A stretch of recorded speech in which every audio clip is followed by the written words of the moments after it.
stations de ski resteront bien fermées pendant les fêtes. Confirmation ce matin du Premier ministre Jean Castex. Par ailleurs, écoutez bien, il sera interdit aux Français d'aller skier à l'étranger. Des contrôles aléatoires seront menés aux frontières des départements limitrophes de l'Espagne, par exemple, ou encore de la Suisse. Ceux qui bravent l'interdiction risquent une amende, un test et un isolement de 7 jours. Rien que ça. Laurent Garcia est avec nous, bonsoir. Bonsoir.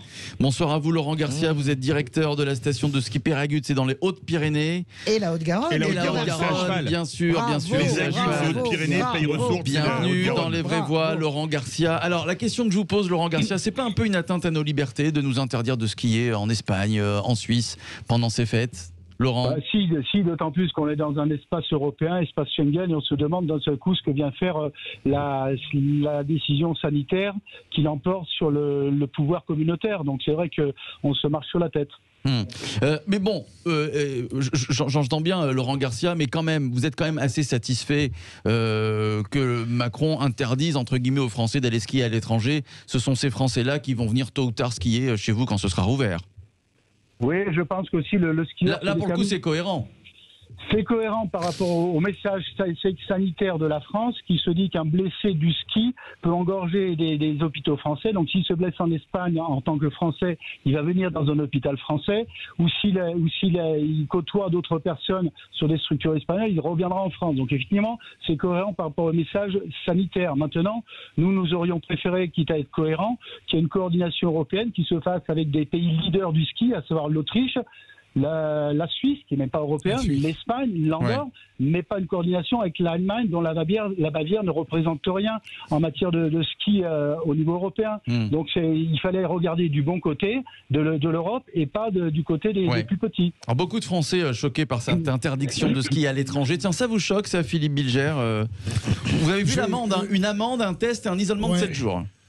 Je n'ai pas l'impression tout de même, en dépit de l'interdiction du président, qu'une multitude de Français avaient les moyens pour aller skier en Autriche ensuite, à Zermatt ou à Hallstatt, et pour avoir cette photographie dans les magazines de luxe.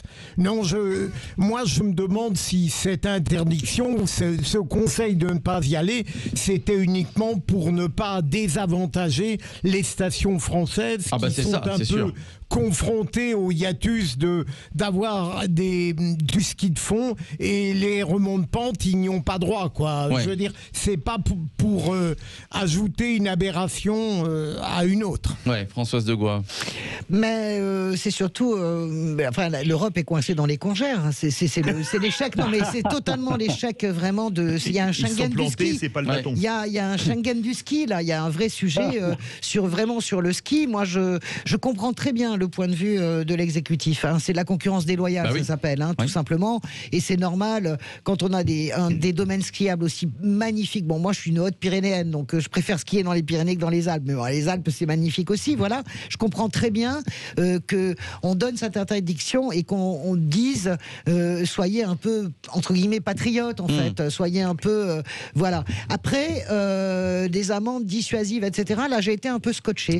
Je dois dire que la sévérité de la chose me laisse quand même un peu pantoise. Vraiment, je me dis que là, il y a quelque chose qui fonctionne pas du tout. J'ai bien compris que c'est pour pas avoir à rapatrier les gens, etc.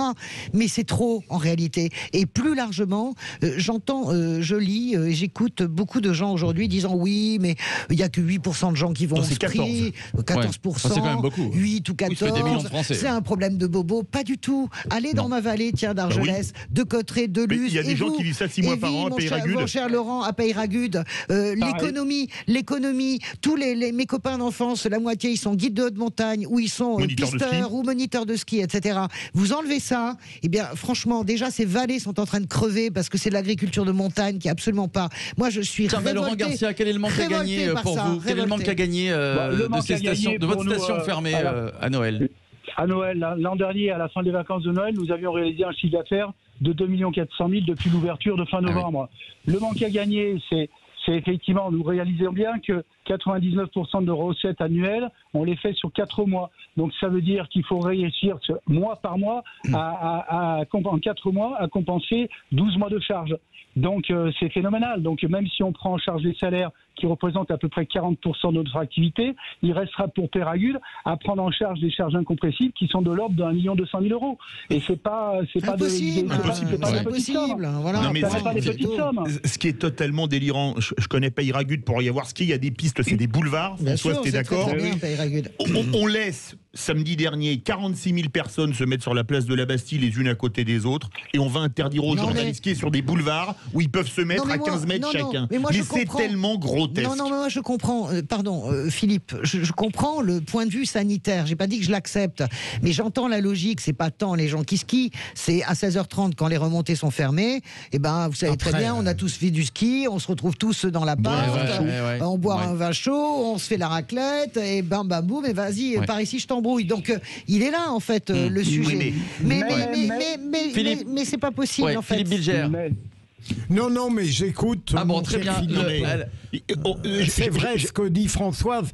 C'est le fait, c'est pas le ski lui-même, c'est les rassemblements festifs qui suivent. Alors, mais il y a quand même Laurent Garcia, je donne la parole dans un instant. Je suis d'accord, mais Françoise le sait, dans nos vallées pyrénéennes, on a essentiellement de petites structures d'appartements. Exactement. Ici, on nous dit toujours que les appartements sont trop petits, donc c'est des 4 places, des 6 places, et très peu de 8 ou 10 places. Vous avez raison. Donc quand j'entends le président qui dit en montagne, le problème c'est qu'il fait nuit à 17h et qu'après on va dans nos appartements, mais qu'est-ce que font les gens en ville à 17h? Il fait nuit quand même, et ils vont dans leurs appartements quand même, et qui sont plus spacieux que chez nous dans la montagne. Mais il y a moins de monde par cellule familiale en montagne quand ils viennent passer à Noël que ce qu'ils vont se retrouver ensemble avec leurs voisins ou leur famille ou leurs amis. Non, mais vous avez raison. C'est pas compréhensible, mais face à cette incohérence-là, on assume et on sera résigné s'il le faut, mais qu'on nous compense nos charges et qu'on nous donne une date claire de l'ouverture qui peut être différenciée d'un massif à l'autre, parce que la problématique sanitaire de l'Occitanie, c'est pas forcément la même qu'en Rhône-Alpes aujourd'hui. C'est ça.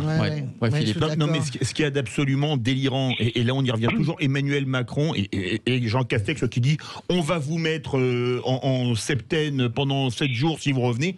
Mais attendez, on rentre en France comme dans un moulin. À Roissy, il y a zéro contrôle. On ne contrôle pas si mais vous par êtes contre, testé. on est isolé sans rendre du ski à l'étranger. Et là, vous allez faire une journée de ski à Peyragudes, ou enfin à Baqueira, ou je sais pas moi, au port d'Invalira en Andorre. Non, mais et on va vous mettre 7 jours en isolation. Mais c'est du n'importe quoi. C'est mieux Baqueira. Merci à vous Laurent Garcia, merci à vous, directeur de la station de ski de Peyragudes, donc dans les Hautes-Pyrénées et la Haute-Garonne aussi, puisque c'est à cheval. Oui, les deux. Vive les Hautes-Pyrénées, c'est ce que je veux dire, c'est vive les Hautes-Pyrénées. Très bien, vive les Hautes-Pyrénées. Vive les Hautes-Pyrénées. Dans un instant, c'est le grand débat des vraies voix. La France, championne du monde des dépenses publiques. La France qui consacre 31% de son PIB à ses dépenses. L'État vit-il au-dessus de ses moyens? C'est la question que l'on vous pose sur le compte Twitter de Sud Radio, le compte Facebook également, L0826 300 300 pour réagir avec nous, débattre avec nous.